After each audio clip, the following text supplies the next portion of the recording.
The sixth item of business is Proposal 6 in our proxy statement, which is a proposal regarding board qualifications, which was brought by one of our stockholders.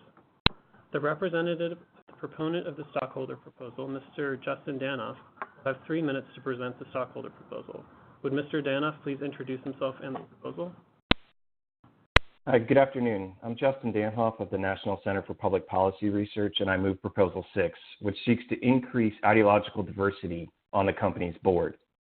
Last August, company CEO Jack Dorsey admitted to CNN's far-left Brian Stelter that the bulk of Twitter's employees share a left-wing worldview. In fact, Twitter's workforce is so left-leaning that it has created a hostile work environment for the handful of conservatives who dare to work at the company. Dorsey even explained to Recode that, quote, "We have a lot of conservative-leaning folks in the company as well, and to be honest, they don't feel safe to express their opinions at the company. They do feel silenced by just the general swirl of what they perceive to be the broader percentage of leanings within the company, and I don't think that's fair or right." Despite this, Dorsey insists that the platform is neutral. He told Congress that, quote, "Twitter does not use political ideology to make any decisions, whether related to ranking content on our service or how we enforce our rules. We believe strongly in being impartial, and we strive to enforce our rules impartially."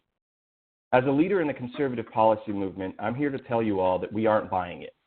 And I don't need to rely on anecdotes to prove my point.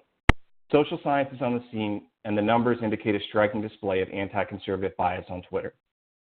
Richard Hanania, Ph.D. of Columbia University, conducted a study and found that of the 22 prominent politically active individuals who are known to have been suspended since 2005, who also expressed a view in the 2016 U.S. presidential election, 21 of those 22 supported Donald Trump. The only liberal that was suspended was Rose McGowan, who was temporarily suspended for posting someone's private phone number. This is a black letter violation of Twitter policies.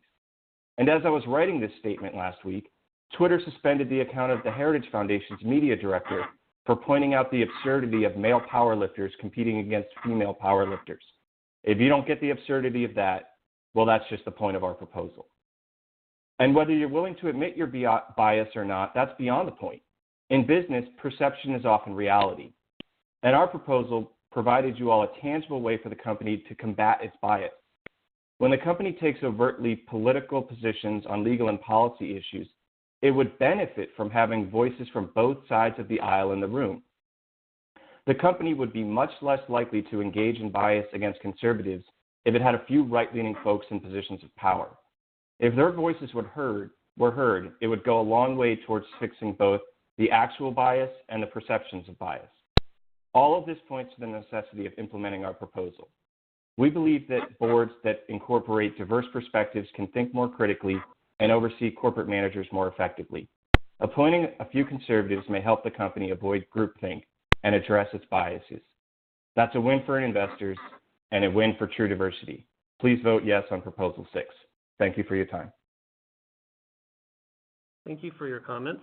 For the reasons detailed in our opposition statement included in our proxy statement, our board of directors believes that this proposal is not in the best interest of Twitter or our stockholders and recommends a vote against this proposal. For further information, please see our opposition statement.